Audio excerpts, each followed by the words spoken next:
Welcome, everybody, to the Smooth Brain Society. I'm Sahir. And just before we started with episode 50, I wanted to give a little message to thank everybody. Thank all the people who've been listening to the podcast over the past 2 years, all the people following us on our social media platforms and on Spotify and YouTube. Thank you for all your support and help. Also wanted to thank all the co-hosts who've been part of the 50 episodes so far, and Jeremy and Alap, who've done all the artwork, which I use, and the logo on the back and things like that. So thank you all. If you want to keep supporting the show, please leave comments, like and share the videos, the TikToks, everything we make. Sign up to our Patreon at Smooth Brain Society at patreon.com. All the links to everything will be on our website, smoothbrainsociety.com. And yeah, thank you and enjoy the episode. Welcome everybody to the Smooth Brain Society, episode 50. I've been doing this for 2 years now. Incredible. And we've got a really special guest today, Dr. Nuzha Saleem. She is a teaching fellow at Victoria University of Wellington, New Zealand. Her research areas of interest include educational resilience, refugee and migrant background youth, identity, and belonging. Also, in addition, she is an artist, a published author, and can often be seen on most of the diversity posts at Victoria University of Wellington. But yeah, welcome to the show, Nuzha. Thank you. It's a pleasure to be here. I'm glad I'm finally on here. For those of you who don't know, Sahir has asked me a few times and I've always said no for a really long time, and now has finally got me. So Yes, here I am. Yeah. that's the real reason why I said special episode, because I've been trying since about episode 10 to get Nuzha on, and now it's 50. So it's been 2 years in the making. And as you know, the premise of the show is we have a co-host on, and usually the way it goes is the co-host has no clue about the research work, but in this case I actually do not know a lot about Nuzha's work, but my co-host today does. So Niusha Aryan is on as the co-host. She has a background of about 8 to 9 years in youth work and is currently doing a PhD, as well as part of the clinical psychology program at Victoria University of Wellington, although at the moment she just came back from surfing in Hawaii, so doing neither. Um, Her doctoral research explores the psychological well-being of migrant and refugee youth in New Zealand specifically. She wants to understand how these young people are doing when it comes to psychological well-being and what factors facilitate it. Is that about right, Nisha? Yeah, it's a good little snapshot. Awesome. See, I remember your work. Awesome. But yeah, thank you, Nisha, for coming on. Welcome, Nuzha. We'll start where we start with all our guests, and the first question is, could you give us a little bit of a background into your life and how you decided to come into doing a PhD, and your research topic as well, why the focus on refugee and migrant youth? And I'm really bad at a question that's like a 4-part question. So if I don't answer parts of your question, then just feel free to ask me again. Yeah, so I moved from the Middle East to go to Otago in Dunedin, and I did a double major in psychology and neuroscience.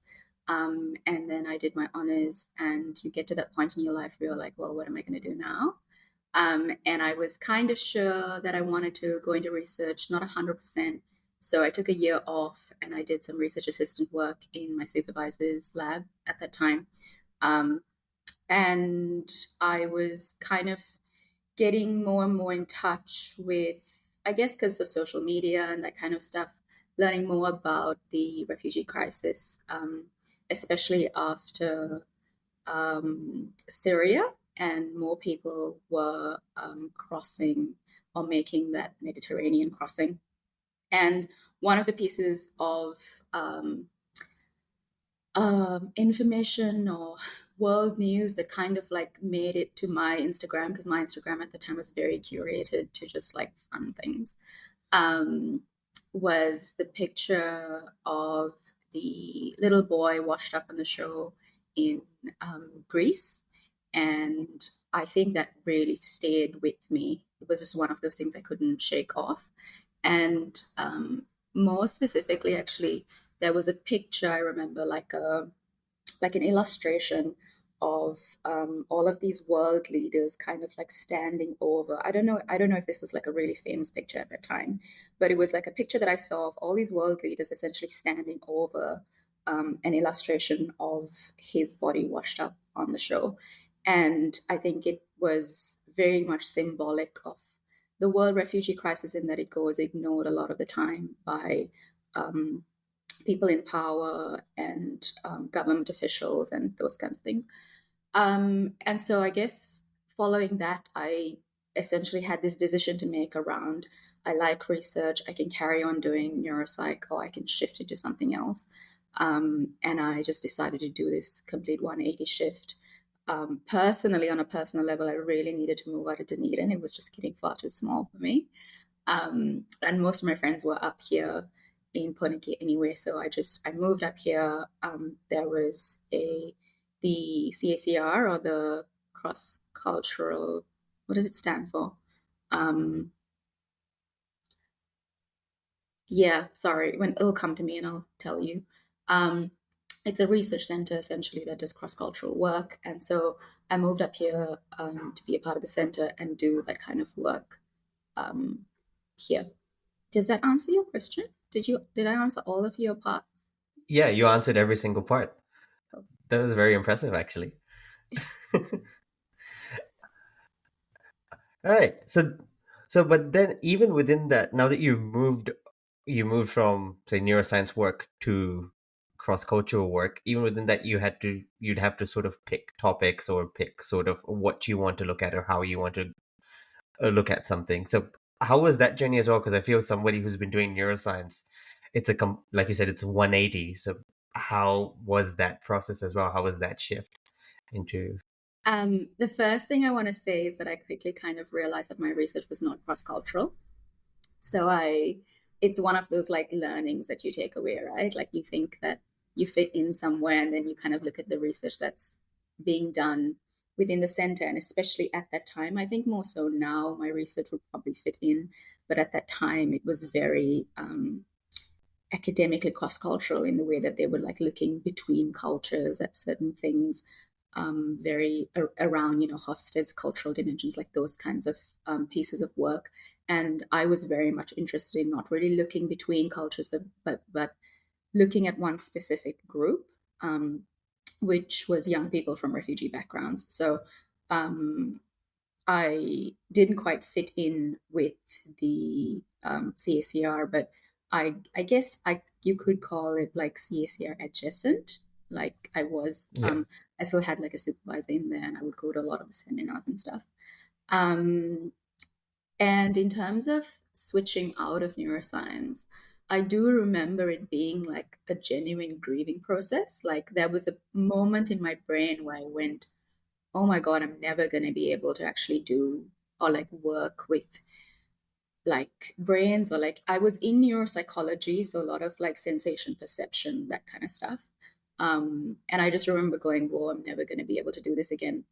And a friend of mine at that time said to me, neuroscience exists like outside of academia, right? Like you can still read books and stuff. And I went, oh yeah, okay. And that was really just like the only part of that decision, that piece of information helped me kind of like switch into making this decision, because um, it was a really hard decision.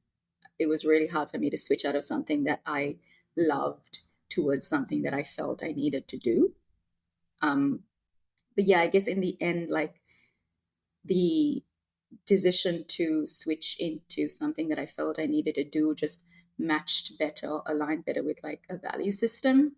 And that was really important to me, because that was kind of the thing that I thought would see me through to like the end of the PhD anyway. So yeah, so that's kind of how I ended up making that decision. And it's quite funny actually, because I don't actually think I've read a single neuroscience book since I finished. my neuroscience degree. I just never had the time. And then every time you do want to read something, you're just reading things that's like in your field, because like anyone that's done a PhD knows that you wholly know nothing about anything. So you're just like, oh, I need to know all this information. So you're just reading all this stuff that's in your field. And I haven't picked up a single book in neuroscience, which is quite sad. I have a quick question. Just Yeah. reflecting on that. What is it? 5 years? 3 years? Since I've finished my PhD? No, since you started your PhD. I took 4 years in total to do my PhD, but 5.5 if you include the 1.5 years I was stuck overseas during COVID. Oh, that's right. So since that time, do you regret anything? Do you want to go back and do neuroscience, or are you happy with where your academic trajectory has now? No, absolutely no regrets in having switched out. Yeah, no way. I think especially because one of the things that really kept me doing my PhD was feeling like there was, um, like that I really felt like strongly about the topic. And, like with neuroscience, I was passionate about the topic, but I don't know that it was like values aligned. It felt like a fun project, like something that you're really curious about. Like, cool, I'd love to do that. But it didn't. And I mean, for a lot of people, that's a good enough reason to do it. That's a great reason to do it, if you find something fun. But I think looking back on like the last 4 years, I would have definitely needed something more. Like I would have definitely needed um, something that felt like I could, and I don't know, it's probably going to sound like cheesy, but just like you could feel it in your heart, kind of, like the work felt important, especially as you start working with the community. You're like, oh my gosh, I can't believe I thought I was going to do neuroscience, you know, and you feel like a sense of accountability towards doing that kind of work. So then it just felt like true to me. Yeah. No, that's nice. Going back to reading neuroscience books, you can listen to the podcast instead. It works just as well. This is true. I do listen to a lot of the shorts of the podcast. I love the little like the reels that you do Yeah, on yeah, yeah. on, on Instagram. But I'm not on Instagram anymore, so we'll see about that. We need to find a different way to get the reels to you. Yeah. You're just constantly trying to get to me. Yeah. From halfway around the world, isn't it? Uh, Yes. okay, I want I want to ask you, because we've skirted around it a little bit, but what was the actual topic of your research? Or the topic of your PhD mainly, but then you've done some research afterwards as well. So what was it focused on?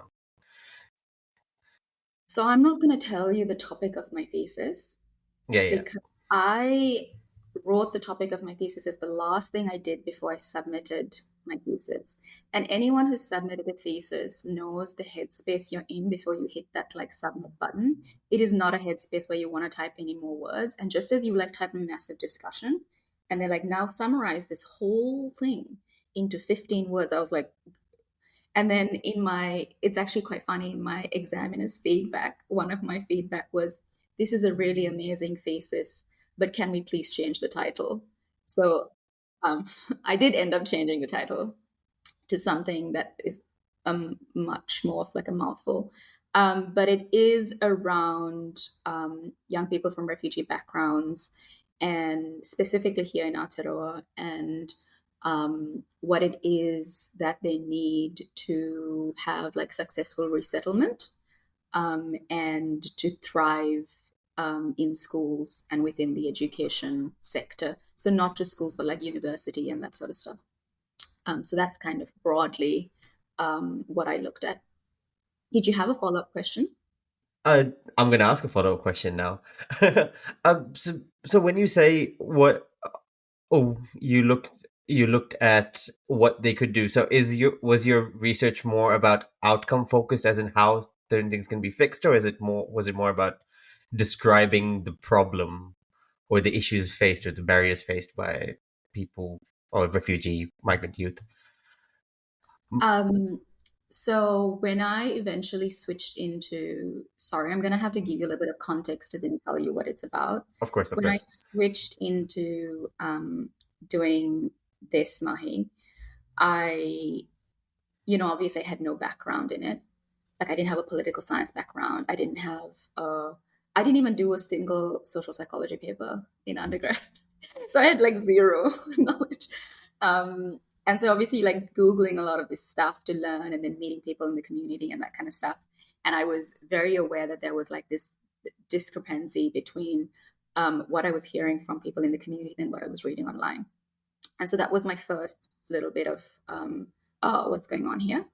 And primarily, I think the difference was that a lot of the literature was pathologizing refugees.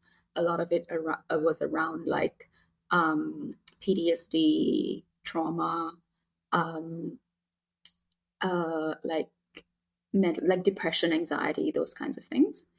And then here I was kind of like meeting these people from who have a refugee background, who've come here from um, situations that are that the way the literature describes, to be honest, was the exact same situation. Like there wasn't any difference in terms of like the description of what they were or had been through. But they were like in schools, they were doing really well, they were getting really good grades, not only just getting good grades, but like, top of their class, straight A students. And obviously some of that had to do with the fact that like I was in a university environment, so those are the kinds of people I was meeting. But eventually once you meet friends of friends of friends of friends, and then you go into schools and you're going to community events and stuff, you meet a whole array of people. And I am not a clinical psychologist, so I wasn't interested in like anxiety and depression and those things anyway. But I was really interested in like what is happening here. And very early on, I think I felt this responsibility to tell the truth. And I kind of wanted to change that narrative, or move away from kind of like a deficit based narrative into a strengths based one and tell like a more balanced story. I don't actually think that like those statistics are not true. I just think that the conversation has like disproportionately shifted into um, trauma and anxiety and depression and those kinds of things. And so I think my like intention or attempt was to use my thesis as a way to like slowly kind of move that maybe a little bit more to the center. Um, and so my first study was a quant study because to the best of my knowledge, we don't actually have any quantitative information about young people from refugee backgrounds here in New Zealand. And I kind of went, well, I need a starting point. And when I started my thesis in like 2019, there was very little information out there about young people from refugee backgrounds, how they were doing in schools, because that's essentially what I was interested in. Um, and I found the Youth 19 study, which is the largest adolescent like health study in New Zealand, and it was at that time the only study I could find that had asked people, "Did you come to New Zealand as a refugee?" So it was able to like capture the cohort of people that I was interested in. And that's kind of where I started, and you could select questions and that kind of stuff. So the first study was really just an exploratory study to give me something to kind of like go, okay, this is what overall we kind of know, and now I can kind of take this and then figure out what my next study is. My second study was a qual study, which was really where I think the like like the nitty gritty kind of stuff came out. And I basically just went in there asking young people what their educational experiences were. And the other thing I was really interested in was that I was interested in looking at it from like 3 different time points.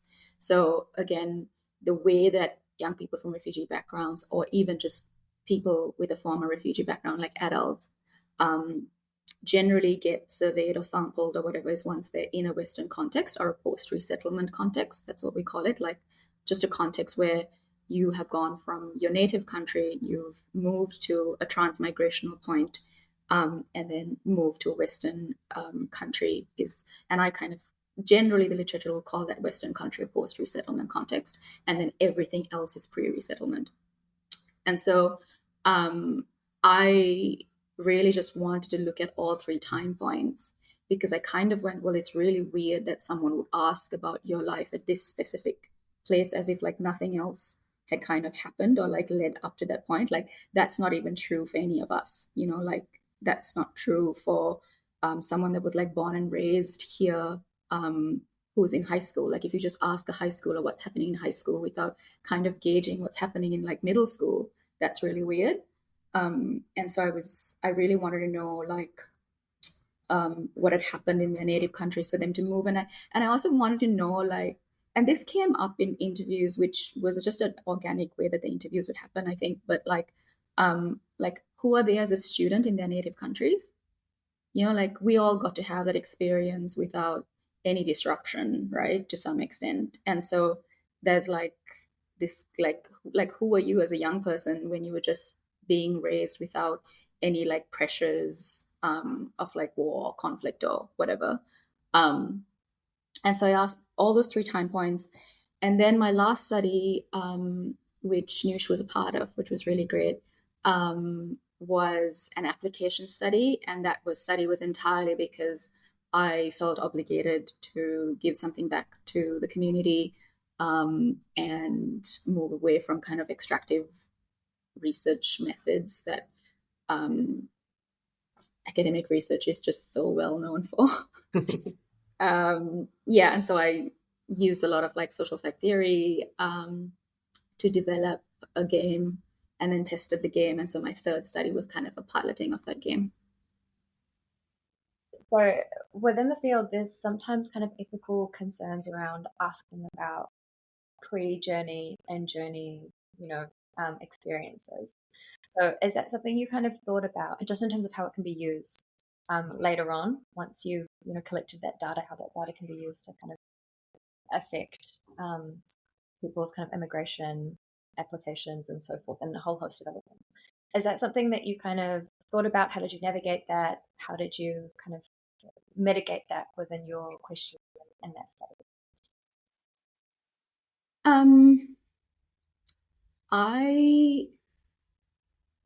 I remember getting my revisions back from the ethics committee, and the thing that they were mostly focused on was like re-traumatizing the youth that I was going to speak to. They were not really concerned with how I was going to use that information, mostly because I think the ethics committee is relatively good at keeping data anonymized and that kind of stuff. So like even when I submitted my thesis to the library, I could submit a redacted version. So in that version, I kind of just like took out or any not even identifying information, but like in my original thesis, I had obviously pseudonyms, but I also had biographies to my participants to give the reader context. I don't think that someone just walking off the street should have access to that information. So I took all that information out. And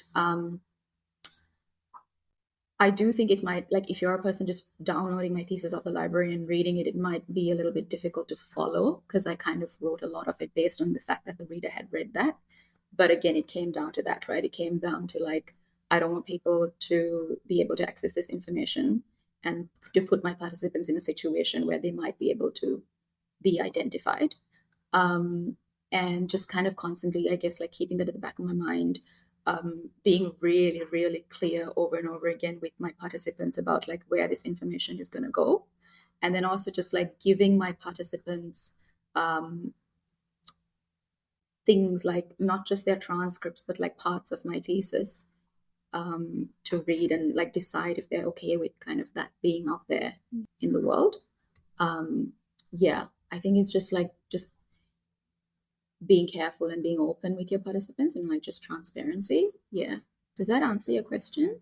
Yeah.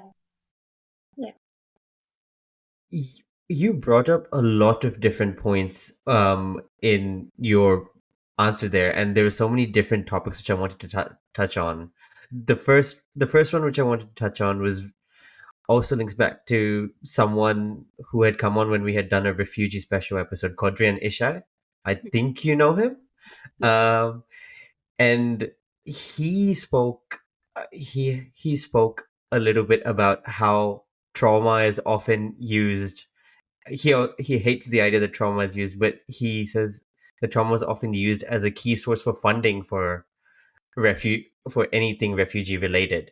And do you feel that, as someone who is clearly focused on the more positive aspects, uh, do you feel that it is that case? Do you think that it is a lot harder to sort of find funding or get money for like sort of positive approaches or showcasing positive results, and you need to kind of highlight trauma and highlight PTSD and highlight those numbers in order to get governments active or any funding resources active? Um, I think that has been the case, especially, a lot of this work has been done in Australia, like as in terms of when I was doing my thesis, just to be able to get some anchoring, I would use a lot of research that had been done in Australia. And I spoke to someone very early on in my thesis journey who spoke about this exact point of like the need for researchers and health professionals to highlight the mental health statistics and stuff to show or that the government only responds if you portray a certain group as a health burden. And I do think that that is a way to get funding. I don't think that that's the only way to get funding. And I think for me, I would much rather tell the truth and get funding than blow something out of proportion, contributing ultimately to like a negative stereotype and get funding. And there are so many different ways, like even with my study, even though it was strengths based, I often would ask them about the challenges they were facing in education.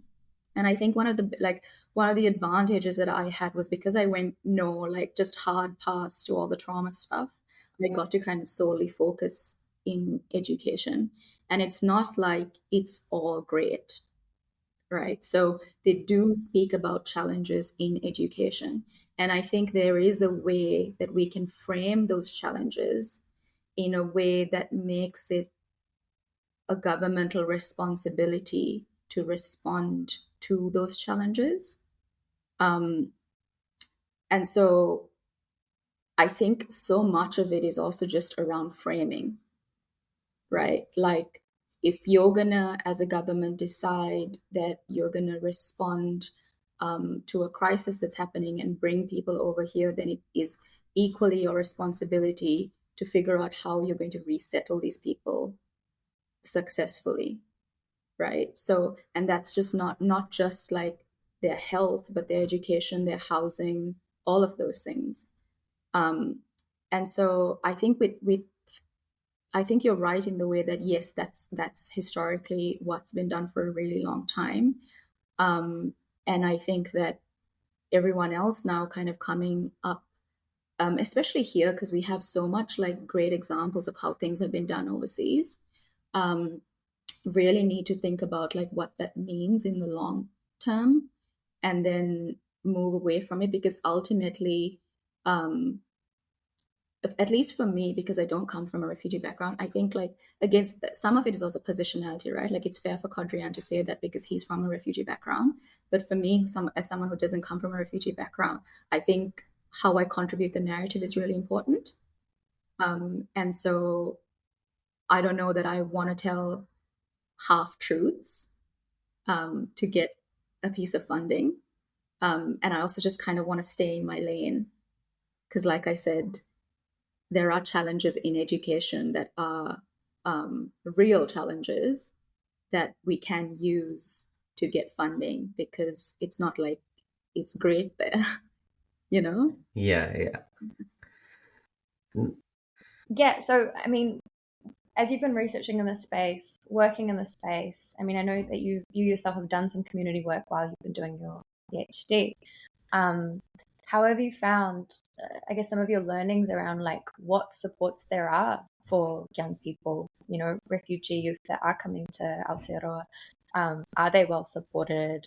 Is this a priority for the government? Is there research in this area? Like, how have you kind of found the field to be? And um, yeah, what are some of your Yeah. kind of learnings of the last few years? So what I understand about that is that when they get here, they are all given and Kodrian might have shared this around service provision, a volunteer from the Red Cross who kind of supports them with like getting into schools and stuff. The first issue with that is that it's a volunteer position. So if they kind of decide tomorrow that like they're too busy and they don't want to do it, then it takes a really long time again for a young person or a family really to be um, paired up again with another volunteer. And sometimes that results in things like they don't enroll in school as quickly as they need to because they don't actually know where to go, what schools are appropriate, or even just the education system. As a whole, I would say that in speaking to a lot of the people, the biggest gap was that for whatever reason, they were not being informed of how the education system here worked, which, when you speak to them, seems like such an easy fix, right? Like you Yeah. just sit, like you sit them down in the first day and you go, this is what you need to do for this year. The next year comes and goes, this is what you need to do for next year, you know? And then in terms of like the 6 weeks, so when they get here, they spend 6 weeks um, at the Mangere Resettlement Center. And they do orientation there. And even there, they just get so much information that it's just an information overload and they just don't know what's appropriate for when, right? Because they get like a 6 week English intensive language training. The parents get a workshop on how to raise their kids here. Some of them get like, and then you get information about school, you get information about housing, you get just everything, right? And it's just a lot. Like I did a 1 day international orientation, student orientation, and I was like, like that's just 1 day. This is like 6 weeks of information and learning a new language. So I can imagine it's really hectic. And then it's like, okay, well, we don't know what information we need to lean into as different situations arise, right? um, and so with the people that I spoke to, there was a lot around just not knowing how the education system worked. So they all came from a very like classic education system, and I think I use the word classic because it's the education system I came from, where you just do like subjects, and those subjects follow through all the way to the end of high school. And you can pick and drop subjects as you move through grades, but you do a whole subject. We didn't have like a credit system. And so they didn't understand that they had to take a certain number of credits to get a certain grade. And so, like, this one young person said that they did like all of it, like everything that was offered that year, they did. And they only got to the end. And then the teacher was like, "Why did you do all of this?" And they were like, "Well, what was I supposed to do?" And they were like, "We were only supposed to do this number of credits for this." And they were like, "Oh, well, nobody told me that." So, like, there's this just like lack of understanding of how things work in general.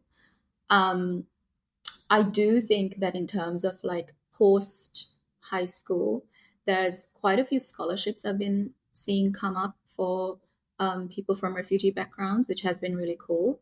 But I think there's some sort of gap that exists between the young person and then getting that information to the young person. And so, just within just like the actual help that the government affords to them, you have to really be falling um, like not falling, but like you have to be really struggling in school for a teacher to then access funding from the Ministry of Education through a refugee student advisor. So I think there are like 6 or 7 across the country, and then they get in touch, and then they provide whatever resources the teacher needs or whatever resources the student needs, but that's only under like special circumstances. And so what's interesting about that is that it's great because in some ways, you do have provision for the students that are not able to do super well within the system as soon as they get here. But the unfair, or I don't know if unfair is the right word, but like the unfortunate thing is that you could have students that are just struggling in other ways. Like it's not just academics in school that kids are concerned about. And so there are all these other ways that kids could be struggling that has no provision attached to it. Yeah, and so there are like a whole bunch of kids that are probably like falling between the cracks, and there are no services that they can then access. And like one of the questions I asked young people were like, what's I think one of the questions I asked them was, what's a question you would ask someone if you were in my position? And they would always talk about provision. Like I would ask about what access they had to scholarships. I would ask about like what access they had to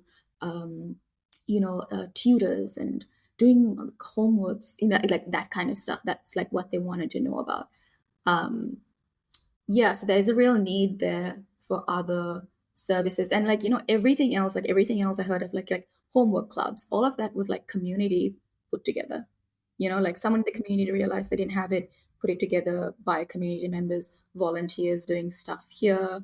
Like someone just meeting someone, realizing they needed a tutor. Okay, I'll do that. Like, yeah, it was sad, I suppose, to see that there was so few services. Yeah. I wanted to start with the 6 weeks which you said orientation, because that hit me in the Mhm. sense that the international orientation is 1 or 2 days and you get so much information you forget about it. Yeah. Or there's no way you can remember it. And then for someone who is essentially has been moved across the world, and in 6 weeks you're getting everything being told to you that you need to do. And then for the kids not knowing, it's because probably for parents it probably wasn't a priority that the kids need to know this. It's not that all the kids have been told. They might be, I do not know how the services work, but that there's that level of understanding which can also go that level of care, of priority, of there might be a sort of Maslow's hierarchy of needs kind of thing, where okay, first housing and food, then we can worry about how Yeah. many courses you take in school. um and yeah, and that in itself, how it's such a simple thing which can potentially be fixed without much of an effort, but it Yeah. just needs to be paid attention to. Yeah. I think like if I was to fix it, the first thing I would do is give them information when they need information, because the biggest um, disadvantage of that is the chucking of information like all at once. I will, however, say that the young people that I spoke to, there's mixed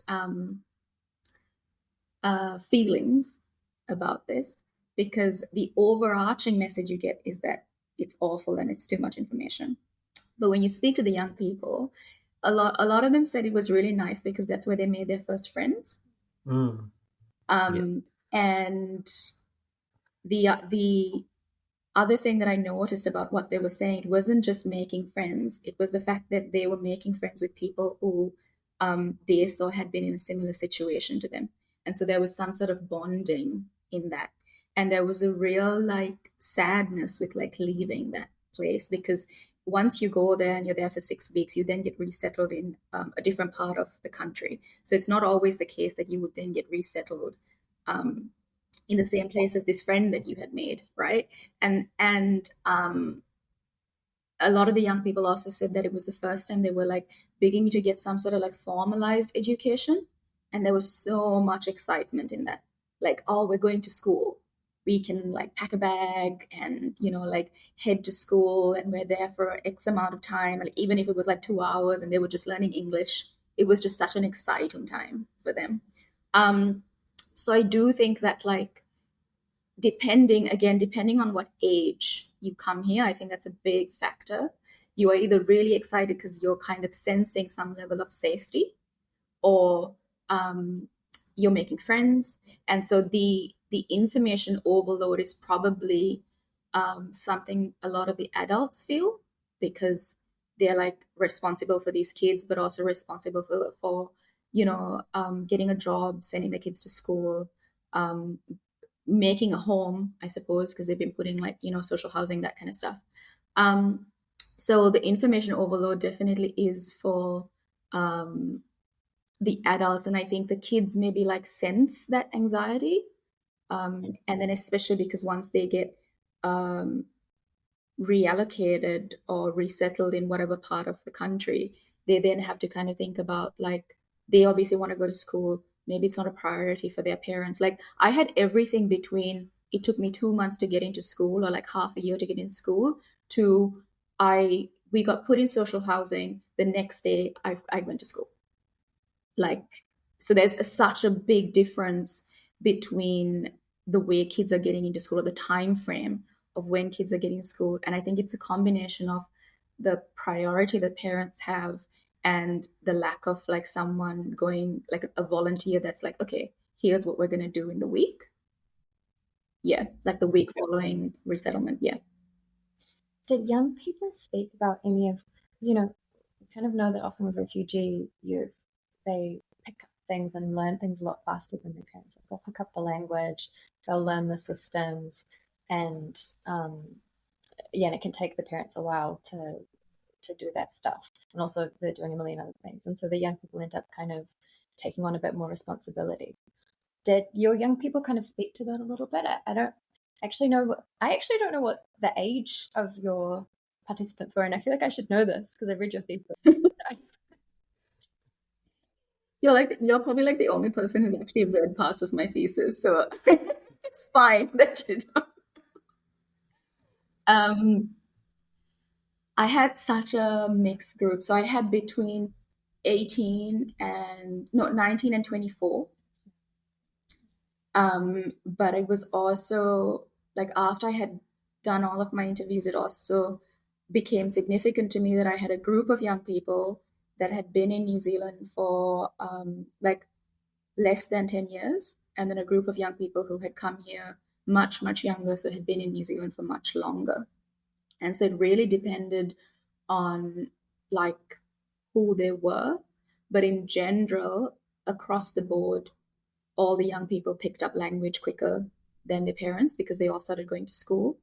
And then once they started picking up language, there was definitely that like swift transition into the young person becoming the adult, helping their parents like navigate a lot of like form filling and correspondence with their teachers, and taking their parents to doctors' offices and those kinds of things, which absolutely was like a big part of like one of the three themes in my entire thesis was family dynamics, because it was a big part of what they would talk about. But again, I think, like, even like when you think about what the literature says about that, a lot of the time the literature speaks about it as a burden that the young people feel that the parents put on on their kids. And I don't know, like, I would love to sit and listen to the other people's recordings about this, because like over and over again what I could hear was that the kids were also just so happy to support their parents. Like, there was such a wholesome narrative around that, and like this idea of like, we want to do well so that we can help our parents. We want to do well so that we can send money back home to people that we left behind, was a big thing. We want to do well so that we can support the community that supported us when we got here. So like part of what they have done, or what they continue to do, they see as a way of giving back to their parents. Yeah. So I don't know that, like, and I mean, and it's the way they speak about it as well. They'll talk about it like, yeah, like, it really prevented me from like making friends or like hanging out because I had to be at home to do this. But like I was so happy to help, like things like that. They'll say it in one breath. And so it's kind of hard to like read a paragraph of script and go, I'm just going to ignore this and just focus on the top bit. It just seems like such a disservice. Um, but yeah, that's kind of what I got. One of my sub themes was education is a luxury that must be paid forward. Yeah. Shows how important that nuance is, right? That's often Yeah. in this literature and in this research. Yeah. Yeah, because I feel as someone who is not in that space, the top headline is what you'd most likely associate with. Be like, oh, kids are probably more burdened, don't really get to make friends, so and so. But like you said, if you look at the nuance, it's a lot different. Mm-hmm. It doesn't paint the same picture. I mean, it's called stuff in the literature like familial acculturative gap. That's what it's called. It's the gap that you have with your family from having come to a culture that's different, and the uptake of that culture is different to the uptake of the culture for your family, and then all of the challenges that come as a result of this uptake being different, like communication, styles, parenting styles, all that kind of stuff. And there's absolutely nothing about like the kids feeling like it's a pleasure almost some in hindsight for them to have been able to do that for their parents. Yeah, I don't know.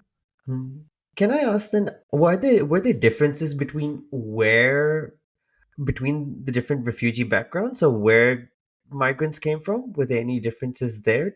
Does that play a role? Like between So uh, between yeah. countries, for example, just for context, one of my friends works in Germany, and Mhm. she said there's a big difference between Ukrainian versus Syrian refugees, not just in how they were treated. That's one thing, but also, of course, uptake for some was way easier than others. Did you Uptake see of what? like being able to what do you say, being able to fit within culture, picking up language and so on was easier for some than others, or volunteers are being more willing to help, or more willing to help one type of refugee over others? Let Did me get you those? connected. Yeah. I didn't want to say it, but sure.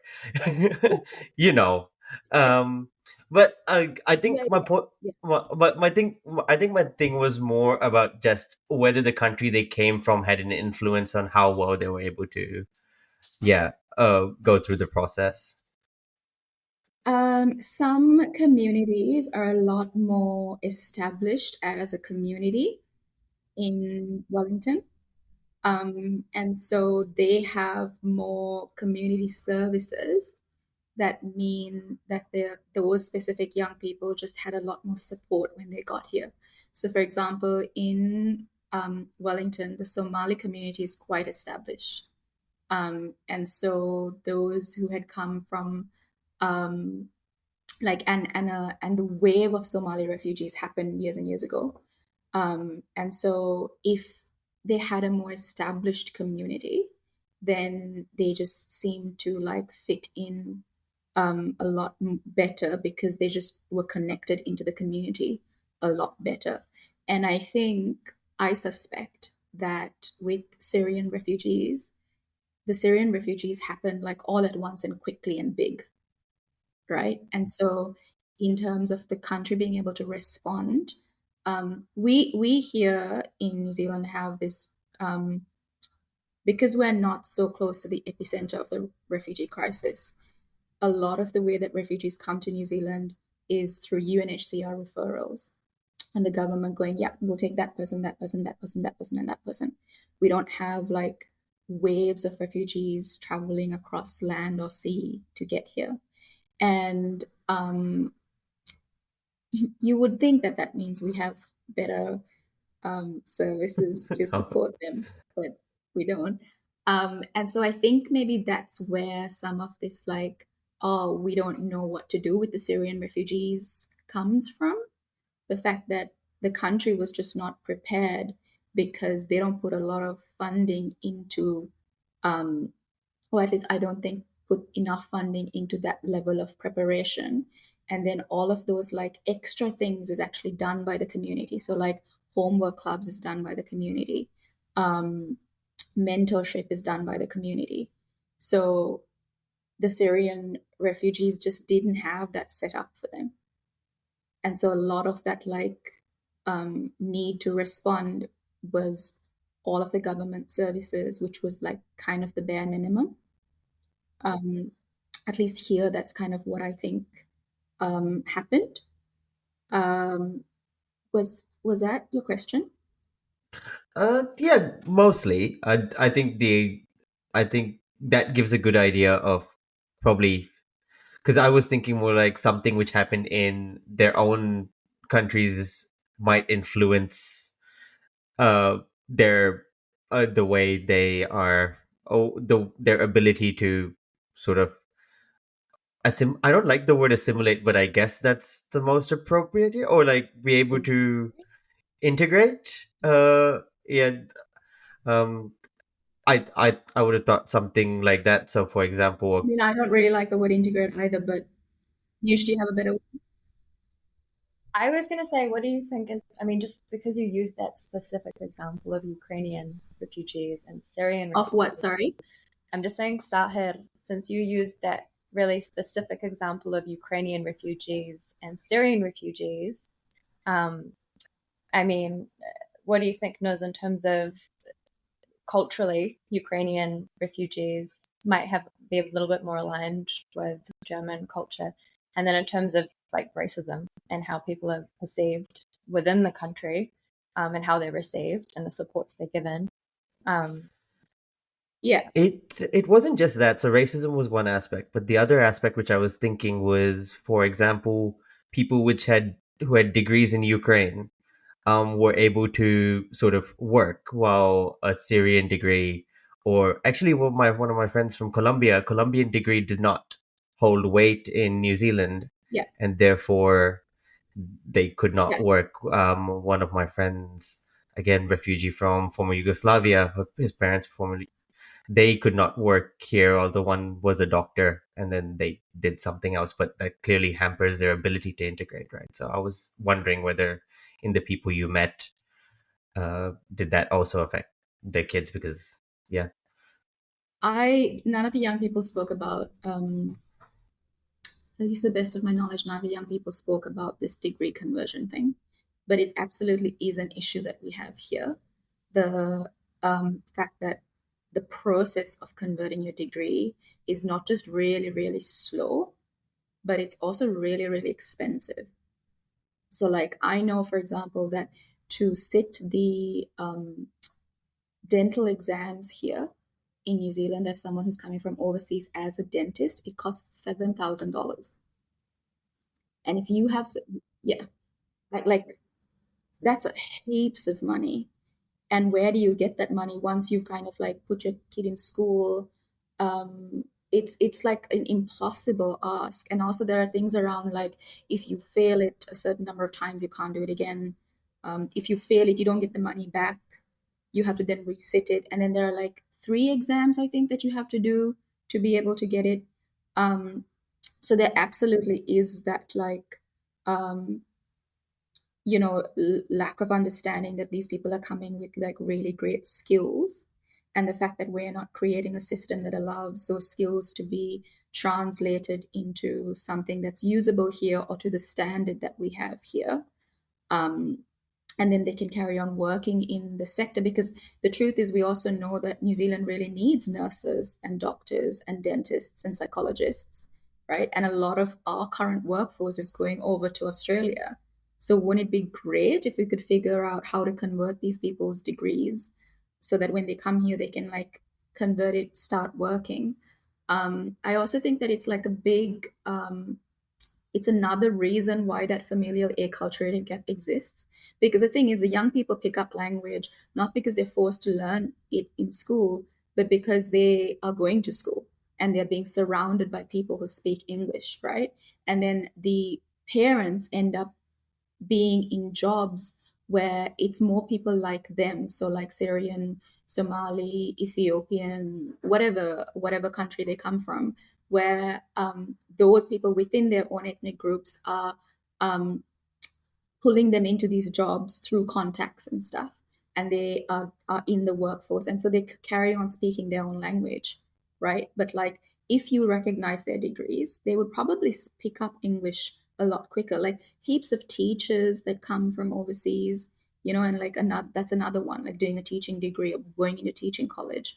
The part that gets me though every time, the part that like actually pisses me off, is the fact that New Zealand thinks their degrees are just like the most amazing high class. Like, have you met an Indian doctor? Like, come on. It's crazy to me that they think that their standard is so high that these people somehow cannot make it.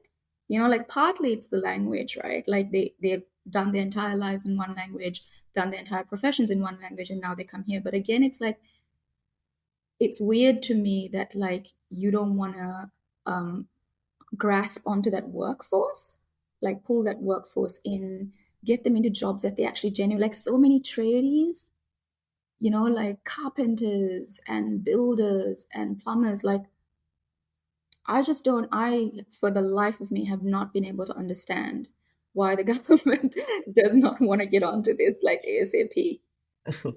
It's it's funny, right? As the doctors think it's funny, like you said, the Indian doctors. I'm pretty sure the symptoms for heart attack are the same in all over the world. Like, I don't think your blood cell ratios change everywhere. I think the same. Well, I was about to say the same diseases don't exist everywhere. Well, because they don't. Certain Yeah. diseases come from certain places, but the thing of like diagnosis, you would have learned the same things. It's about just getting the language sorted, and Yeah. yeah. Yeah. Once I have an answer for that, we can go ahead and do another podcast, but I have no answers for you. Well, hopefully that's sooner rather than later. Um, I I wanted to ask about your third study because it's been on my mind since you said you designed a game, and Niusha was part of it. So then both of you can talk about it and tell me, what was this game? What was the purpose of it? Yeah. So one of the biggest things about my findings that we haven't actually spoken about was that I kind of went in being like, tell me about school. And they kept telling me about their friends. That was just over and over again, just about friendship, friendship, friendship, friendship. I think by like my sixth participant, I was like, I'm asking the wrong questions. This is kind of ridiculous. I've just focused on the wrong things, which is also hilarious because I initially was like, I'm not going to do PTSD and I'm going to do education. And I was like still wrong because it's so much further, like what they really care about is making friends in school, especially in like In high school. in the kids' defense, Yeah. I don't remember anything from high school, but I remember my friends. So Yeah. You I would, think if and you that's the asked thing. me, Yeah, like that's the thing, right? Like sometimes when you're an academic, you're like, I'm going to look at the literature. When like if someone just off the street had been like, yo, Nuzha, what do you think matters the most in high school? I'd be like, oh, my friends were great. exactly. Like you just instinctively just know sometimes the answer, and then you're like, well, why is the literature telling me? Yeah. Um, I know three things, right? I got friends. I know mitochondria is the powerhouse of the cell, and I heard of this thing called Pythagoras theorem. That's about it. oh, Pythagoras theorem. Yeah, that was a good one. I still don't know what the two sides equals the other side. No. Square. So Yeah. it's the sum of the square. Yeah. I remember quadratic equations. God. Anyway, um, sorry, what were you saying? Oh, so yeah. So you're telling about you had Friendship. found friendship. Yeah. Yeah. And so one of the themes in my studies was around young people struggling to make friends. The nuance to this story is that often people say that the reason why young people struggle to make friends is because of language, but a lot of them had already told me the story about like how they made friends with other people who didn't know the language in the first 6 weeks in orientation. So I was going, well, why can they make friends with these people, but they can't make friends with anyone else? And then the friend groups that they make at ESOL, which is the service that's offered in schools across the country for very poorly funded, but for young people to learn English. is again where they make friends, right? Because they're like, we both don't know English, but it doesn't necessarily mean that both of those young people speak the same language, right? So it's like a Syrian person making friends with like someone from Ethiopia, and they become best friends, and they just like sign or like talk somehow. So I was really curious about that, because I was going, well, why are they not able to do that with Pakeha? And that was kind of where the pain point was, that they wanted to be friends with Pakeha and they were not able to. And so it never seemed enough that they had friends from their own ethnic group, or like other people from refugee backgrounds. They wanted to make friends with Pakeha. And so, and that had a lot to do with like, and I mean, Niush knows a lot of this research as well, because we talk about this a lot around like belonging, and how in order to feel like they belong to Aotearoa, they feel that they need to make friends or have some sort of relationship with Pakeha. And so I kind of got interested in like intergroup friendships, and that kind of led me um, into the intergroup contact hypothesis, which is like social psychology 101. But of course, I had never heard of it because I had never done social psychology. So I was like telling my supervisor, like, Mark, oh my God, like when, and he was like, that's intergroup contact hypothesis. And I was like, what is it? So that was kind of embarrassing. But I quickly learned that it was intergroup contact hypothesis, which is essentially that you bring two people from two different backgrounds together and you make them have a meaningful conversation, prejudice is likely to decrease between the one person and the other.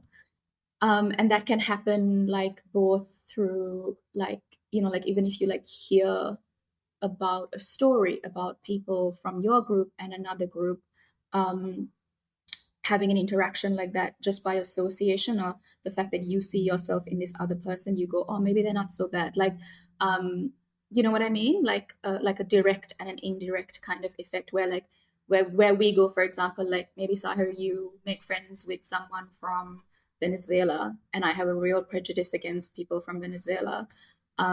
What's the bet that someone in 10 years is going to cut that bit out in this podcast and use it? Oh well.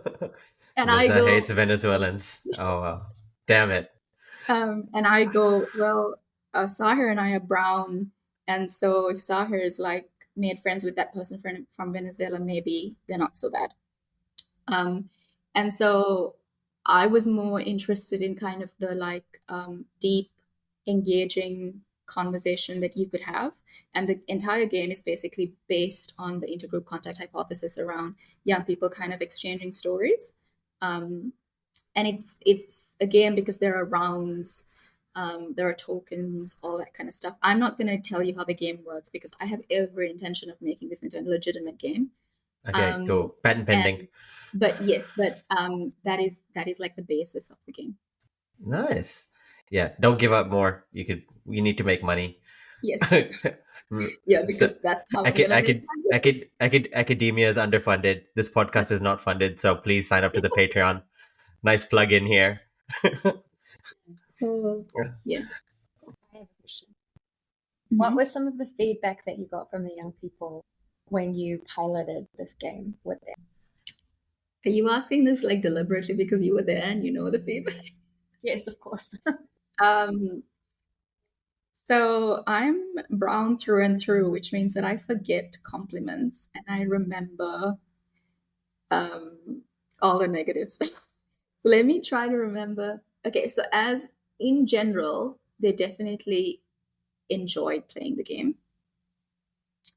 They felt closer to the people that they played the game with. And Niush like helped me remember here because I'm like struggling right now. There was a lot of conversation around like, do we want it to be in like a physical format, or do we want it to be like on an app? Um, but mostly they said they enjoyed it, right? That's Yeah. what I was gonna say was my memory of it was getting up from the table that they were all sitting at, and a lot of them not wanting to leave.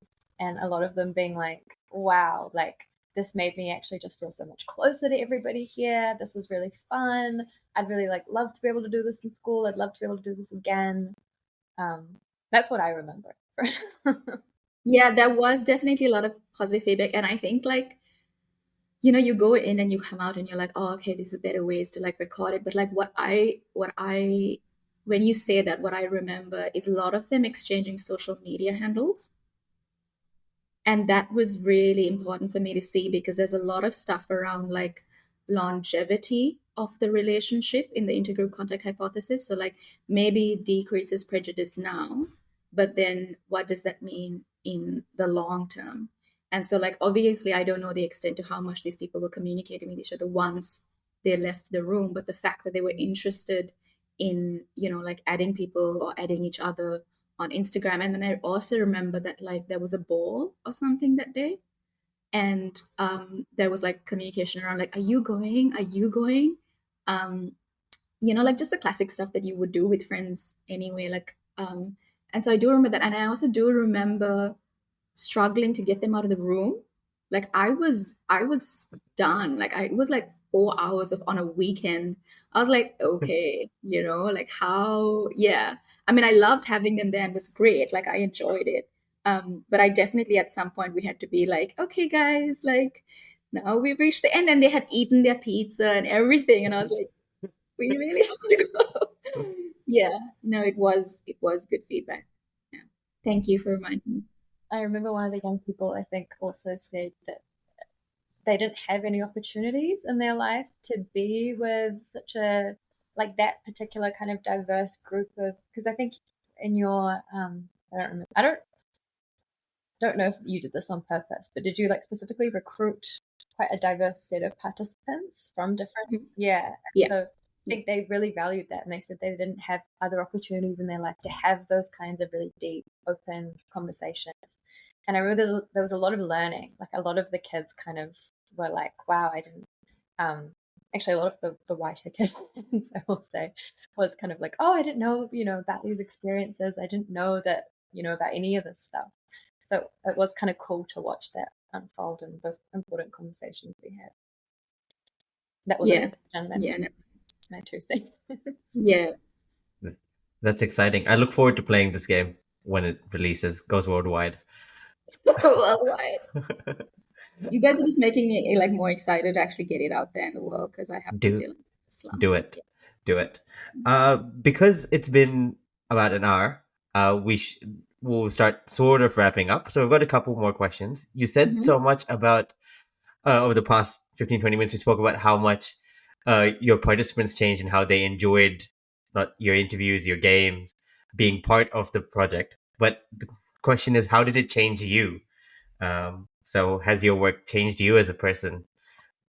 I actually got this question asked in my defense. One of my examiners actually asked me about this question in my defense, and I was like, absolutely changed me. I think it would have, like, I was fully expecting that it would, especially because I did a lot of the research in my like late 20s, and like your 20s is kind of where lots of things are changing for you anyway. This is the one question that I actually took notes for or like actually thought about.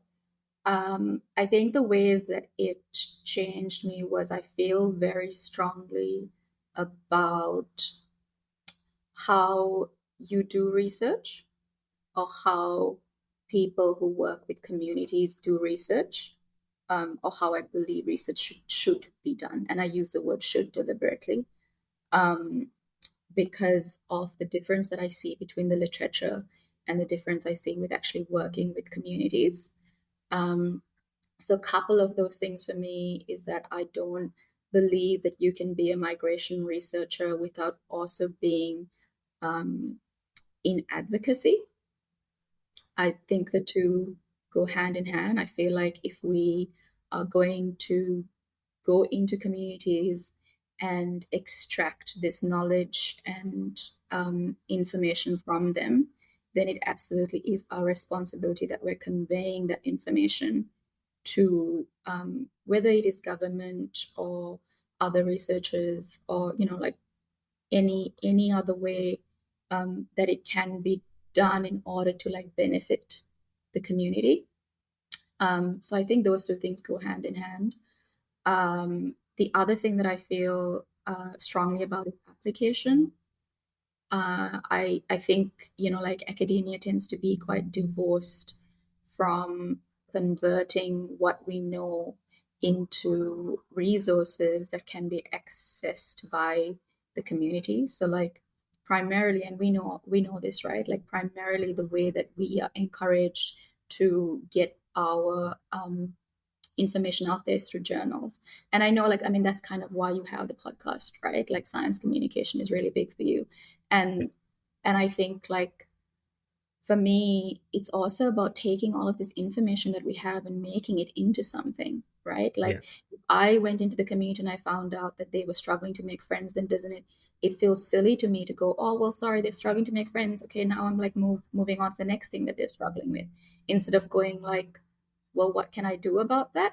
And I partially I think the reason why it exists is because it's not incentivized. And we also tend to be quite like in a vacuum, and we don't like work with people like in gamification or in tech, or there's like a real gap there in like who we collaborate with. Like when we think about collaborators, we think of people like me and Niusha collaborators, right? Niusha does the exact same stuff, and in terms of expertise, we essentially have a similar expertise. Niush probably has more of like a clean expertise than I do, but we have a similar expertise, right? So then in terms of like who do we collaborate with, like cross-disciplinary stuff, I feel strongly about. And so when I think about like how it changed me, I think responsibility. I think it's been really hard for me to go, okay, that was my PhD, now I've packed it up, it's gone. I feel that like I've taken all of this information and it is my responsibility to do something with that information. Yeah. Oh, that's very nice. Nusha, any questions from you? So within your research, what were some of the kind of main findings? Like what are some of the big core important things for resettlement for refugees? Um, like I said, the friendship was probably the biggest takeaway. Mm. Um, Quantitatively, I found that they were doing okay in like schools, like they felt connected to their school. They were feeling cared for in their schools. But I wouldn't put a lot of weight on that quantitative information because the um, survey in and of itself, the way it was like given to students, and like the dynamics around how young people feel about doing or answering questions around like staff and authoritarian figures and that kind of stuff. um, and the primary finding from that first study was that they were experiencing more um, like lower well-being or depressive symptoms, and that could be partially explained through like poor quality friendships and familial relationships, so like less support from family and friends, which was why I kind of then went on to do that second study around like asking around the challenges of those things. um, the three big themes, if I was to like summarize, the last theme was what I told you, the friendship one. The middle one was around like family dynamics, and we kind of touched on that as well, which was like that complete story of like, yes, it's difficult to exist in the familial acculturated gap, but there's all of this other stuff that they love, and love being a part of their families, love giving back to their families, those kinds of things. And the first thing was really around like all of that pre-resettlement education, um, what kind of education they experienced, the lack of provision when they got here, how it was like for a lot of them, it was like a single teacher who took an interest in them and then gave them all of this access to these resources, or who they knew in schools that they could then reach out to. So again, a lot of that like relation, the capital that exists within those like social bonds, and again around like how they felt so deeply responsible to pay it forward. Like a lot of these students were in high school and they were already like mentoring someone in their community because they had just, figured out the system and that kind of stuff. So those were probably like the key findings, I suppose. Yeah. Nice. That's a nice short which I can use. Check that up on And YouTube. then no one will listen to the podcast, which is great. Now they'll come and listen to the whole thing, then they want to understand, okay, what did each theme mean? And they'll come through. But thank you so much, Nuzha. That Okay. was really good. Not as scary. No, I want to though, if that's okay, answer your question about what I learned from the process. Did you mean PhD process? Sure, go on. Tell me that as well. That My, was interpretive question. yeah, my biggest piece of advice in hindsight to people is, well, personally, it is to remember that the PhD journey is not linear.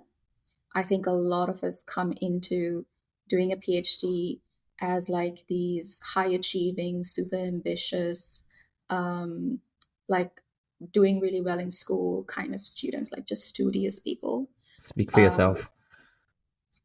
Thank you. Kidding. I was not very studious. I was just very hardworking. And I think that's what I'm trying to get at. Like, when you're in honors, you do this like 1 year where you're just like go, go, go, go, go. And it feels similar to undergrad, and you have results and you get grades. And so you know how you're doing. And the PhD journey feels a little bit like being thrown in the deep end because you don't get grades, you don't know how you're doing. It's just a long road of absolute nothingness. And I think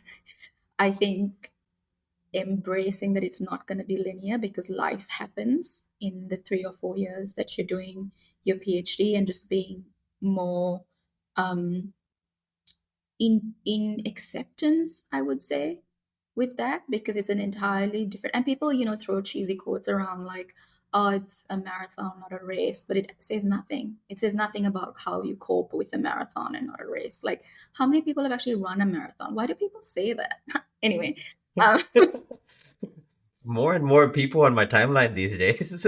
The oh, older we get, people get into running. I don't know why. yeah, that's fair. I do run. I'm just like, it's just it's just a different process. And I think it's hard to not be like, I'm just gonna hit the ground running.